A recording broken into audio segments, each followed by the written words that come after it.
Quando meu filho mais novo nasceu, aí eu tive a oportunidade de ficar em casa um tempo. Foi um infarto com 36 anos, uma coisa assim. Mas foi uma coisa muito rápida. Do mesmo jeito que ele veio, a coisa aconteceu. Mas o tempo que eu fiquei em casa, eu passei a separar, classificar aquelas cédulas e moedas. As mesmas? As mesmas que já tinha. E aí você descobre que um tio deixou um potinho, a gente mesmo tem um potinho, aquela questão da inflação e tudo mais. E passei a classificar. Nesse momento que você passa a classificar, a paixão pela numismática já era uma realidade, e aí você começou a entender um pouquinho, entende? Se você me permite, a gente tem dentro das cédulas e moedas... Opa, show de bola. Vai mostrar algumas coisinhas aí pra gente, Vamos né? mostrar algumas coisinhas lá, só para você entender a evolução. Uma das condições que me chamou a atenção na época seria por que essas cédulas eram rabiscadas e essas não eram rabiscadas. Eu até achava que era um problema que estava acontecendo nas cédulas. E na realidade, essas assinaturas que tem em cada cédula, elas representam o presidente do Banco Central e o ministro da Fazenda. E naquela época, as primeiras que vieram para o Brasil, as cédulas eram fabricadas, essas azuisinhas, eram fabricadas na American Company Bank, e essas coloridinhas aqui eram fabricadas na Thomas de la Rue. Caramba. São as inglesas. E aí me chamou a atenção essa questão do rabiscar. Eu achava que era uma cédula estragada. É o cruzeiro, né? É o cruzeiro. Aí o que acontece? As cédulas, para ela ter valor legal, elas tinham que ser autografadas pelos funcionários graduados da Casa da Moeda. Quando eu descobri essa diferença de uma para outra, que eram as cédulas autografadas... Você queria ter. Pronto. Aí que despertou a vontade de colecionar. A correr atrás dessas cédulas. Quando você começa a ter esse tipo de conhecimento, facilita bastante. A numismática, pra gente, é uma realidade. Antes, como colecionismo, mas hoje o mundo vê, entende? Já é chegando na capacidade do conhecimento, no conteúdo do Lucas aqui, dos bitcoins. Por quê? Tudo originou de trocas, conchas, fabricações, porcelana, vários tipos de moedas, até a questão do... quando a gente fala, aqui eu costumo brincar, antigamente, uma cédula, ela tinha essa concepção aqui, ó. Essa cédula de réis aqui, por exemplo, se você quiser dar uma olhada, você vê que ela fala assim, pagará ao portador em ouro. Você está vendo que está escrito aqui embaixo? Sim. Então ela tinha o valor mesmo em ouro, porque o país, para produzir o papel moeda ou a moeda, ele tinha que ter um lastro de ouro. Era o lastro. Entende? Que isso daí se perdeu com o tempo. O país, atualmente, o Brasil, tem nove padrões monetários. O primeiro é o réis. Réis por quê? Na época da realeza, entende? Os réis, os reais, que eles falavam tudo mais, traziam essa concepção, por isso réis. Um conto de réis era 1 milhão de réis. Então já se falava em inflação naquela época. Caramba. Entende? É diferente, já se falava nisso aí. Quando ela veio para o Brasil, então utilizávamos a moeda portuguesa recunhada com os valores brasileiros. Entende? E logo depois disso daí veio o Cruzeiro Novo. Então a primeira foi o réis. Primeiro padrão monetário brasileiro foi o réis. E em Portugal também era réis? Era réis também. Era o mesmo nome? Era o mesmo nome. Legal. Justamente por essa questão da realeza. Mas ela era recunhada como assim? Eles pegavam as moedas portuguesas e espanhóis. Entendeu? Não existia nota. Ainda eram as moedas mesmo. Só moeda. Só moedas. Existiam cédulas fabricadas naquela época lá, na época do Império. A gente tá falando de que ano, mais ou menos, só pra gente contextualizar? 1568 foi a primeira época que veio a autorização de recunhar essas moedas aqui no país. Ah, entendi. Então vinha lá, mas não tínhamos autorização de recunhar, de trabalhar com moedas brasileiras. Então em 1568 veio essa autorização. E ali foi criada a primeira Casa da Moeda, vamos colocar dessa maneira. Entende? Ela pertenceu a Pernambuco, pertence ao Rio de Janeiro, foi, voltou. Atualmente ela está no Rio de Janeiro. Então, eu acho que é legal também, né, nessa questão do contexto histórico, né? Eu acho que a numismática, né, você estudando as cédulas e as moedas, automaticamente você acaba sendo especialista, né, um historiador em cima deste assunto específico, né? Sim. E qual que é a importância na evolução de um país que foi descoberto, você começar a recunhar a sua própria moeda, assim? Tiago, só para você entender alguma coisa com relação à questão da cunhagem da moeda, e até respondendo já a sua pergunta, isso daqui é o famoso patacão, é o 960 réis, esse carinha aí. Quando a gente fala de cunhagem, entende? O pessoal pegava essa moeda que vinha todas as inscrições portuguesas, elas eram de uma certa forma lixada, entende?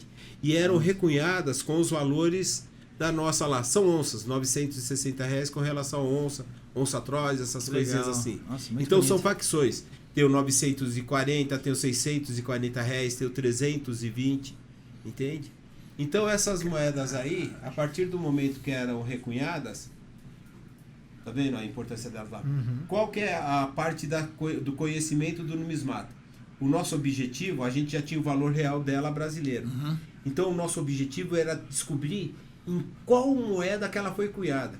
No 8 reais. Que barato. É isso daí que valoriza a moeda. Sim. Os vestígios que ela deixava nos permite conhecer em que outro país ela foi cunhada. Em Portugal ou a Espanha, que eram as principais moedas que existiam. Daí para frente, existia aquela questão do lastro de ouro que a gente vinha falando. Então, para você poder cunhar as moedas, você tinha necessidade de ter uma quantidade de ouro. Entende? A evolução do dinheiro começa aí. Que daí entra a Casa da Moeda que você falou. Exatamente. Que daí tiveram que construir a Casa da Moeda Porque aqui o material que vinha aí a pra colônia cá, começou a evoluir, né? a colônia começou a evoluir. Porque quase 100% do que era fabricado aqui, do que era extraído aqui, inclusive o próprio material para a confecção das moedas. O ouro bruto, para lá tinha muito mais valor do que o ouro em moeda. Então eles pegavam e já levavam de uma maneira lá fantástica, junto com as especiarias, essas coisas todas. Mas principalmente lá a importância para nós aqui do Brasil é a origem dessas moedas, que é onde que a gente discute. E o legal é essa questão que você falou do lastro, né? Do lastro do ouro. Que hoje em dia não existe mais isso, né? Como é que funcionou essa evolução? Qual que era a importância de ter esse lastro na época? Quando isso deixou de existir? Como é que funcionou essa transição? O dinheiro, para ser fabricado, você tinha 100 quilos de ouro, você poderia produzir cédulas e moedas no valor de 100 quilos de ouro, entende? Uhum. Só que depois dessa questão aí, isso daí já num período bem moderno lá, já na questão do Império, essa questão do lastro de ouro já se ficava complicado. Porque como que a gente ia falar sobre lastro de ouro? Esse ouro é brasileiro que está sendo extraído daqui? É um dinheiro que você pode fabricar aqui no Brasil? Ou é um ouro que foi para Portugal e voltou para cá como moeda? Então Entendi. essa questão do lastro de ouro. Então foi simplesmente extinguido essa questão da necessidade de você ter um lastro de ouro e emitir moedas para poder troca, para justificar o valor do dinheiro. Não necessariamente o lastro de ouro. Você tinha outras economias, você tinha grãos, você tinha a própria economia de uma maneira lá, a indústria já chegando pesado. Então não necessariamente você tinha que ter ouro para produzir seu dinheiro. Você já tinha tecnologias mais avançadas que justificavam essa questão. Então, porque assim, eu já tinha visto a questão da importância de quando você cria uma moeda, né, que você considera que utiliza ela como dinheiro do dia a dia, que tem alguns pré-requisitos básicos que essa moeda tem que seguir, né? E uma das questões era a questão dela ser de ter o lastro, de ser escassa, né? De você vai valorizar alguma coisa que realmente não é qualquer um que tenha, né? Por exemplo, você não poderia colocar um grão de areia como um valor monetário, porque daí todo mundo seria rico, né? Então tem essa questão. E como que isso daí é uma regra até hoje, até aproveitando o Lucas que está aqui com a gente, que é um especialista em Bitcoin, que é uma moeda completamente diferente, assim. Na evolução da história, se mantém essa obrigatoriedade da questão da escassez? Ou isso foi perdendo valor? Como é que funciona até os dias de hoje? Porque acho que é importante, só quando a gente traz um pouquinho para trás, ainda nesse período, ainda mesmo que seja do ouro, ou até de outros metais ou outros grãos, né?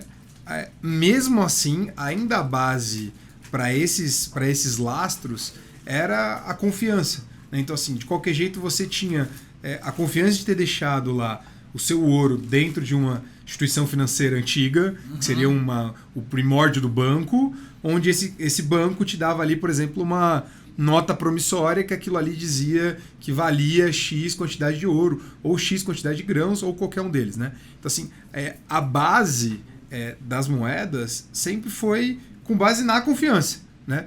E até hoje ela se permanece. Mesmo hoje mesmo, até se a gente trouxer 100% para a realidade, hoje as moedas fiduciárias, elas são exatamente isso, né? Fiduciário é a palavra para confiança naquilo que você está estabelecendo. Vem de fidúncio. Fidúncio significa confiança. Tá? Que legal. E as moedas fiduciárias, elas não têm mais a necessidade de ser transacionadas por alguma coisa. Então elas não têm mais a necessidade de ter lastro. Tá? Então você pegar hoje, por exemplo, uma nota de dólar e chegar lá no Banco Central americano e falar assim, olha, eu quero trocar em alguma coisa, eles não te trocam por nada. Entendeu? A moeda vale por si só. E hoje o lastro que existe é a confiança que você tem naquela instituição financeira como economia. Tá? Então, é legal, porque, por exemplo, né, você tem a sua conta no banco, tem um valor lá. Aí você deixa lá investido e tal. Assim, é um número, né? Sim. Até eu sou da área de tecnologia, né? Não sou especialista nessa questão de dinheiro e economia, mas pela questão tecnológica a gente sabe que é um sistema que ele pode, às vezes, ser hackeado. Ele pode ter um bug de sistema. Exato. E aquele valor ser alterado, né? Obviamente, né? Que por isso que instituições financeiras, a área financeira é que mais investe em tecnologia e principalmente mais investe em segurança da informação de todos os segmentos de mercado. Mas você ainda assim é uma confiança, né? Que é exatamente isso que você está falando. Tá lá o meu valor, ele tá lá guardado e está sendo bem cuidado. Não necessariamente, mas você confia porque é uma instituição reconhecida e etc. Né? Não, então, é o modelo que a gente tem hoje, tá? Assim, é que nem te querer dizer há séculos atrás que a troca por conchas era errada. Não dá pra... Naquele momento era a melhor coisa que eles tinham. Né? Inclusive, até depois eu posso contar essa história aí da IAP, né? Porque quem te usou o nome e tudo mais, de onde que veio, né? Que eram das Pedras Rai lá, mas... aproveita, já é legal. Porque o modelo, ele é funcional até um limite, né? Se a gente vai ser se o futuro exclusivamente vai ser realmente as criptomoedas, ainda não dá para saber, né? É uma tecnologia muito recente, muito nova e que está se comprovando ao decorrer do tempo. Mas ela ainda precisa de muita maturação para ter uma alteração como as que a gente já teve dentro da história toda, né? E uma das coisas que acontece é que tinha o nome IAP, ele nasceu aí propositalmente por causa de uma ilha que se chama IAP, só que é YAP, né? Fica na Micronésia lá, eles têm uma federação, né, de ilhas, e dentro da IAP, né, dentro do local IAP, a ilha deles, a moeda deles se chamava Rai, e que era uma pedra, né, e era uma pedra imensa, feita de calcário, e ela era muito rara naquele local, inclusive na própria ilha não tinha, tá, aquela pedra, eles tinham que buscar em outras ilhas e traziam pedras imensas, que elas têm a característica de ter um furo no meio, e aquela pedra valia para eles como troca, né? E eles utilizavam isso dentro da ilha propositalmente. Então, assim, qual que é o grande link que tem? É porque a pedra, ela era comercializada ou ela era trocada com as outras pessoas por um modelo público. Então, assim, como a pedra você não conseguia portar ela, né? Então você não conseguia levar ela de um lugar ao outro, era um banco público. Você tinha um local, que era uma praça, onde ficavam todas as pedras expostas. História legal. E as pessoas, para poderem comprar uma coisa ou outra, elas faziam um anúncio público, falando para todo mundo assim, olha, a minha pedra não é mais minha, agora a minha pedra é a do Thiago. E aí essa pedra passou a ser sua por causa do conhecimento de todo mundo da ilha. Obviamente que isso funciona no sistema financeiro quando você tem poucas pessoas. Né? Mas sei lá, se colocar uma marca ali, fazer um risquinho. Não, você nem precisava fazer marca. Na verdade, assim, como anúncio, exatamente, como era um conhecimento geral, exclusivamente, você também não tinha como ter roubo. Porque a pessoa não conseguia simplesmente pegar a pedra e levar para outro lugar. A pedra continuava sempre no mesmo lugar. Então, fisicamente, era impossível de se movimentar. Você até tinha uma certa logística coerente derivada da ilha. Então, assim, você tinha uma facilidade por ser público. Você não tinha necessidade de estar portando aquilo ali, você não tinha necessidade dele estar exclusivamente no seu bolso, você não tinha o risco até de ser roubado, né? Porque era uma pedra imensa. Mas né? era uma ostentação. Era uma ostentação. Na verdade, assim, a gente, se você olhar para a história mesmo, né, é isso, né? Todos os povos aí sempre tiveram coisas que são extremamente singulares e culturais. Né? A gente falou tanto do ouro, e uma vez eu li até que o ouro ele era exclusivamente mais valioso ali pro local de Roma, por exemplo. Mas quando você ia mais ali para o Oriente Médio, lá era mais difícil encontrar prata. Então a prata para eles era mais valiosa que o ouro. Nossa. Então assim, dependendo do local onde você tá, vale as conchas também. Que é escassez, né? Na época era baseado bem na escassez.